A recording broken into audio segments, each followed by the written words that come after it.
Well, for many people, Valentine's Day means an expensive night out on the town, but you may be surprised at how many people prefer a quiet night at home. So to help you out, Danielle Smith, she's a lifestyle expert, and she's here with some advice on how to have a great night in. All right, Danielle, so obviously I think this is all before the end of the night, because that's obviously how you have a wonderful night in, but what are your tips before you get to the end of the night? Well, Curtis, thank you so much for having me. Valentine's Day comes with increased pressure to create an elaborate, expensive experience, but it doesn't have to be that way. You mentioned staying at home. So I'm sure you've heard the phrase, the way to a man or woman's heart is through their stomach. So we do want to start our celebration with some good food. Fortunately, I have a couple of suggestions for you.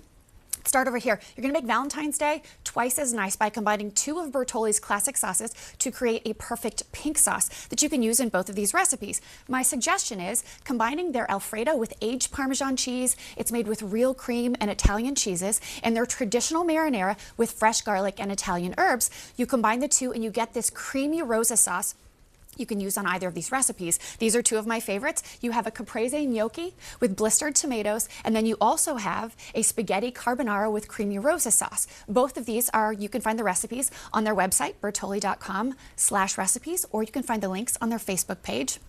My second suggestion, when you're snuggling up with that person you love, consider spoiling them with a bowl of warm, delicious soup. Idaho and steakhouse soups are flavor-filled, they're affordable, and you can recreate restaurant-quality taste in your own home in less than 5 minutes. They come in 4 different varieties. You have broccoli cheddar potato, creamy potato, and loaded potato, and they're all made with real Idaho potatoes, your flavor-filled seasonings, and rich cheese, so you get that creamy taste in every bite, and all you're doing is adding water. Mouth is watering. Rosa sauce is my favorite kind of pasta sauce. All right, so you got the food. Well, I definitely agree. Love these. I definitely agree food is key.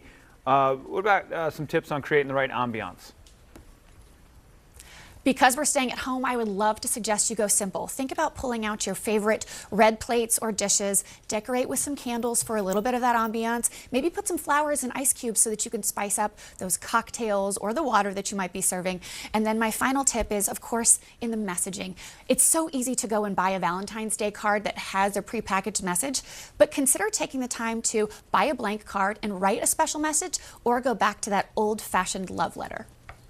Oh, great advice. Great advice. I love that. Always write your own cards, folks. I know Hallmark and everybody does a great job too, but write your own thoughts on there. And a little tip, you can kind of read the cards in the aisle and maybe get some lines you want to use in your own, but when it comes in your own handwriting, it's way better.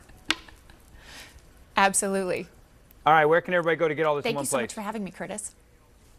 Absolutely. You can head to bertolli.com/recipes for the recipes I mentioned, or their Facebook page, idahoan.com. And of course, these soups are in all major grocery stores. And you can head to my website. I'll have it all for you, prettyextraordinary.com.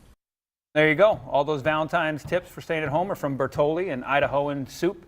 They brought that stuff to you.